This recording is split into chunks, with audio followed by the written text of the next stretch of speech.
Number one is the title. This is going to tell you what the piece is about. It may tell you some emotional description, some descriptive words that give you an idea of the scene, of the feel, of the vibe, of the character of the piece.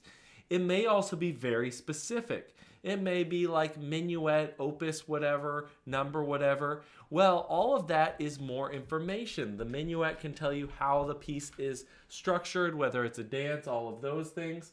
And then as you continue on, opus numbers, all of that can give you geographical, historical data about the piece that can let you interpret it better and understand and learn it quicker.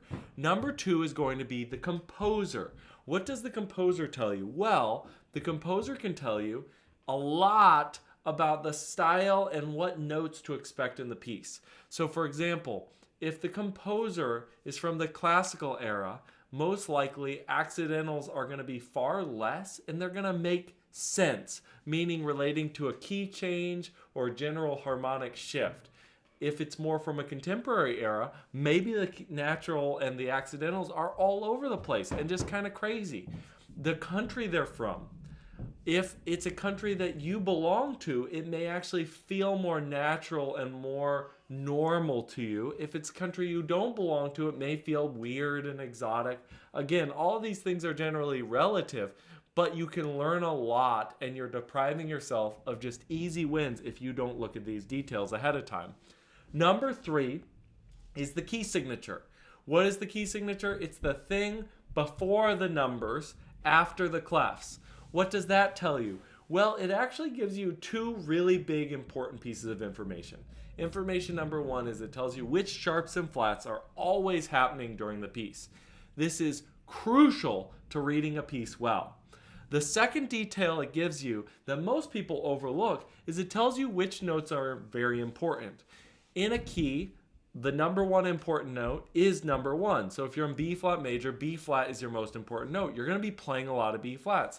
It also tells you that 5, the F, is also a very important note and you're going to play that a lot. When in doubt, you're probably playing one of those two notes.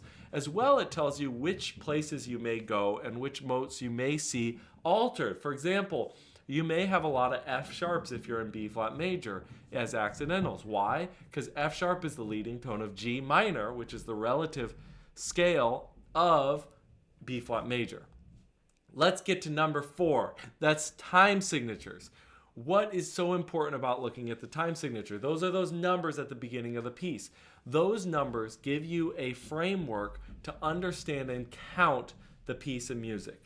Not only can it tell you how to count the piece of music, it actually can tell you how to feel the piece of music. So for example, 4/4 and 2/4 are quite similar in many ways, but they feel quite different. On 4/4, you're giving a slight emphasis on each beat, 1, 2, 3, 4, with more on 1 and 3. On 2/4, you're actually giving all the emphasis to 1 and 2, and it has more of this broader feeling of time. Sometimes you even can get tempo data from that time signature. The last thing that I want to talk about is repeats. What do I mean by repeats? Well, actual repeats written into the music, DCs, signs, all that business, codas, but also repeats that are just physically written in. You see the first 8 measures, then you see it repeated in those 8 measures. If you look at all of this stuff before you actually dive into the piece, I guarantee you will have an easier time reading the piece. I think this is a habit that needs to be set. You practice this every time, and you're going to have such a better time sight reading. I'm Robert Monroe. I hope you enjoyed this. Until next time, see you later.